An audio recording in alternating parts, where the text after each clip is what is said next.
Ladies and gentlemen, ZPT versus MDIV-X, round 2, seconds out.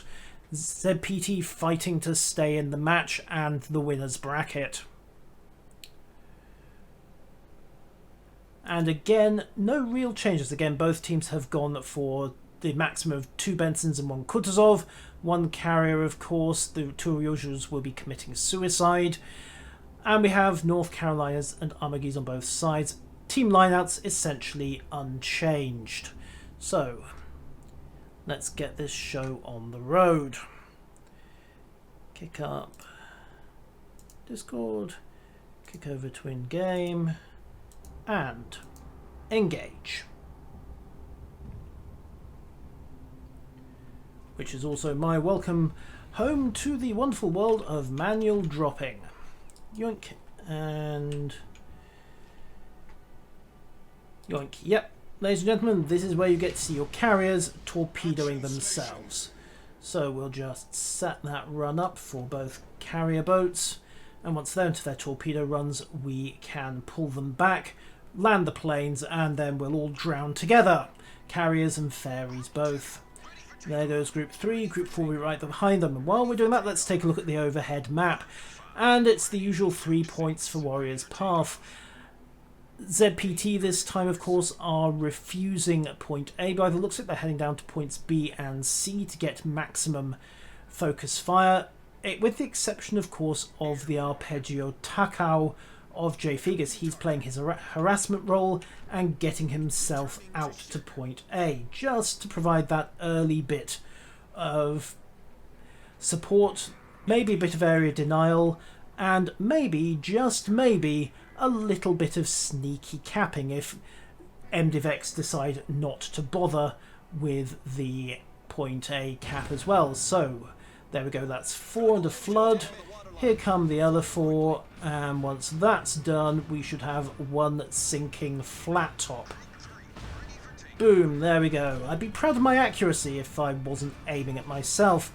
And looks like MDIV-X are playing pretty much the same game. We have the Autogo and the Kutuzov sighted early at point C. Friendly bombers running around from Zimbabwe PT, but they've got fighters cutting them off and chasing them. And once I am done sinking, which is taking longer than it should have done. Yoink, there we go. Right, let's get this show well and truly on the road. Picking up with Rice PT, who is on point into control point B. Of course, it is almost certain at this stage that somebody from MDIV-X is going to be pulling pretty much the same trick in the opposite direction. So he's going to collide with either Oliver 1261 or Cutleron, and we'll know very quickly if that's the case because point B's capture will jam solid. Over at point A, Jay Figas has got his catapult fighter up. He's doing a quick sweep and he's getting some fighter coverage as well, and yep, there we go. We had just got that one brief glimpse of the Chapayev before things went a little bit grey. So trying to lock the client onto Jay Figas. There we go. So I've got his viewpoint. And oh dear, oh dear, oh dear. He's a little bit outgunned, isn't he?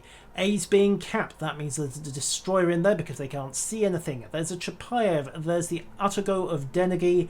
And once again, Jay Figas is left with no option but to get his stern to the enemy and start kiting with a few friendly torpedoes and high explosive volleys to help the enemy perhaps get a little less inclined to chase him.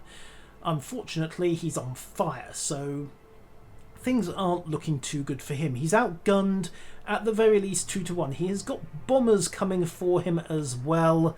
Oh dear, oh dear, oh dear. Things are not looking good. At least he's not going to get smacked in the face with a missile. Ofakofla, on the other hand, pops some torpedo beat and just manages to avoid getting smacked in the face with a torpedo, and then sends some high explosive out. However, Catfighter 1 gone. He manages to dodge the torpedo bombers thanks to a lucky strafe from Swalmi's fighters, but Swarmy's fighters are now left rather vulnerable. They're outnumbered 2 squadrons to 1. He's disengaging, trying to do what damage he can to take out those dive bombers, but he doesn't necessarily want to go too far. However, that being said, the Wicked North's fighters are pulling back. They're not interested in putting down this squadron of 3 fighters to save the dive bombers, and that perhaps is lucky for the Wicked North because Swarmy has turned back. Meanwhile, Point B, as expected, has jammed solid. We saw one Benson in there briefly from MIDV-X, and we're getting a quick contact there. We're assuming that has got to be Catleron. We didn't actually get a positive ID, but we know the other Benson is in Point A, which has fallen to MIDV-X. So MDiv are currently 1 control point up. That's going to turn into a slowly escalating lead, and ZPT are once again on the back foot. However, with MDiv focused mostly on A and B, they've managed to get themselves into Point C without too much difficulty. And as a consequence, ZPT have now got firm control there. Rice pushes round. He manages to pick up Oliver 1261 as Oliver legs it south out of control point B. Very surprising to see MIDV-X giving ground like this. They may be reckoning that they can push hard through A and take ZPT 1 or 2 ships at a time, but they're going to have to move very fast if that's the case. First game result, by the way, you can see it at the bottom of the screen. MIDV-X are 1 game up at present. So things are looking a little less rosy this time around, however.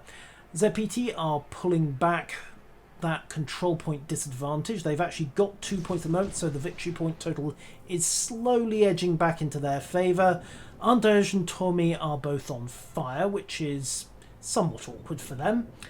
And in the meantime, ZPT's force at C is inching up and ready to start taking Tommy under fire.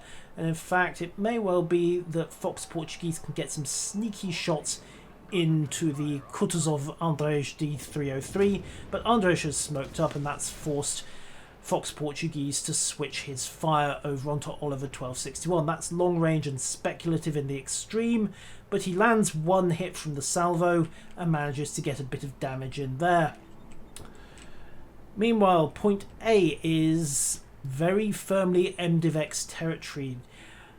The Arpeggio Takao of J-Figas 13 has had to drop away, and he's being pursued out of there by the Artigo of Opferkofler.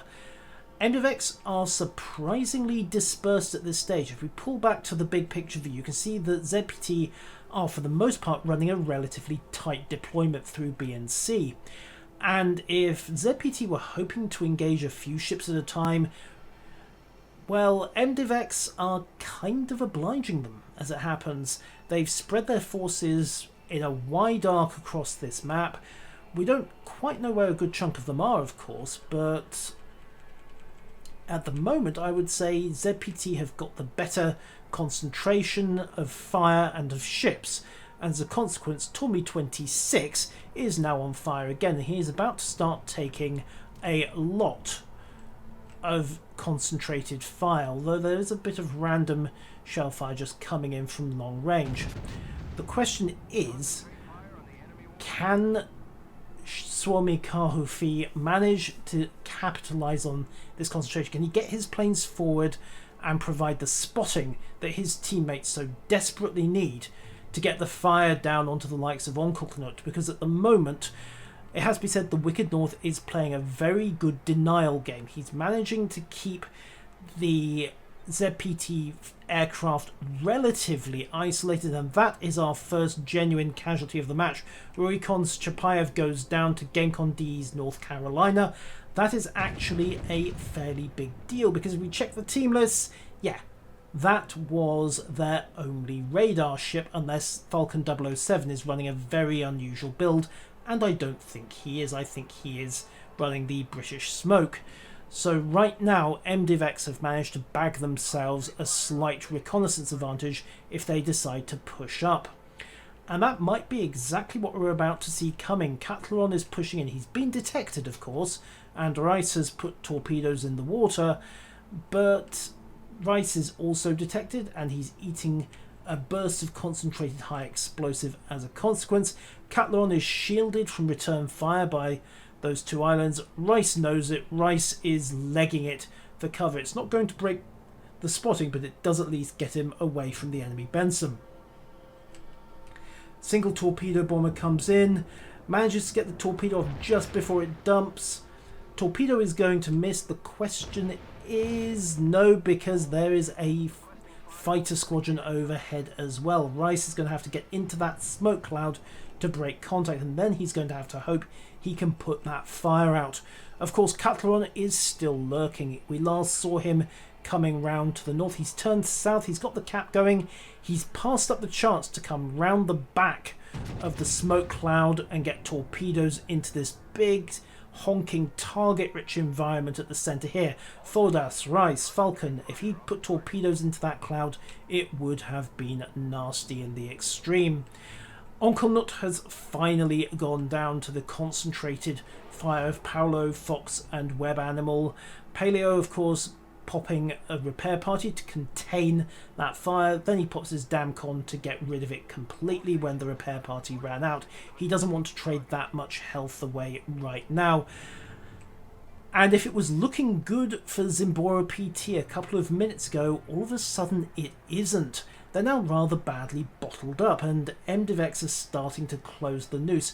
They can still turn it around, of course, but they're going to have to make a very fast breakout, and they're going to have to decide which way they're doing it. J. Figas has burnt down Denegi, getting the final word there, and that was their last flanking opportunity. They're either going to have to disengage north, surrender the control points, and hope they can get them back in time, or they have got to stage a hard and fast breakout, and that is going to mean getting themselves organised and into one place. And you can see the fire control orders coming down from Fox Portuguese. He's trying to get fire focused on Tommy 26's Armagi.